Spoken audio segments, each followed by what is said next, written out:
Inabutan ng news team na abalang mag-ani ng palay sa kanilang sakahan si Nanay Maria Lourdes Parada ng Barangay Kabugaw, Milaor, Camarines Sur. Pagod at init ang kanilang nararamdaman lalo't mano-mano nilang itong inaani dahil hindi sila makagamit ng traktora. Gustuhin man umano nilang mapadali ang pag-ani gamit ang mechanical harvester. No choice umano sila sa pagmano-mano dahil sa mahal ng gastos sa konsumo ng langis. Nakaka-apekto nga pong ngayon hindi makagamit pagbumba dyan sa palayan kasi ang ang patubig namin yung ginagamitan ng makina.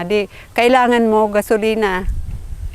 Isang litro hindi nakakaano sa buong 1 hektar. Kaya para sa kanya malaking tulong ang subsidiya upang bawasan ang gastusin sa krudo, lalo na sa paggamit ng traktora, water pump at iba pang makinarya sa bukid. Kakatulong na po talaga yan kasi kakabili ka na ng gasolina o di aano mo na sa pag traktor mo sa palayan. Samantala, kinumpirma ni DA Bicol Regional Director Rodel Tornilla na nakatakdang ipamahagi ng ahensya ang 5,000 pesos fuel subsidy para sa mga kwalipikadong magsasaka na gumagamit ng makinarya sa kanilang sakahan. Target na makinabang sa naturang programa ang libu-libong magsasaka na rehistrado sa Registry System for Basic Sectors ng Agrikultura o RSBSA. Ayon sa ahensya, malaking tulong ang subsidiya upang bawasan ang gastusin sa krudo, lalo na sa paggamit ng traktora, water pump at iba pang makinarya sa bukid. Ang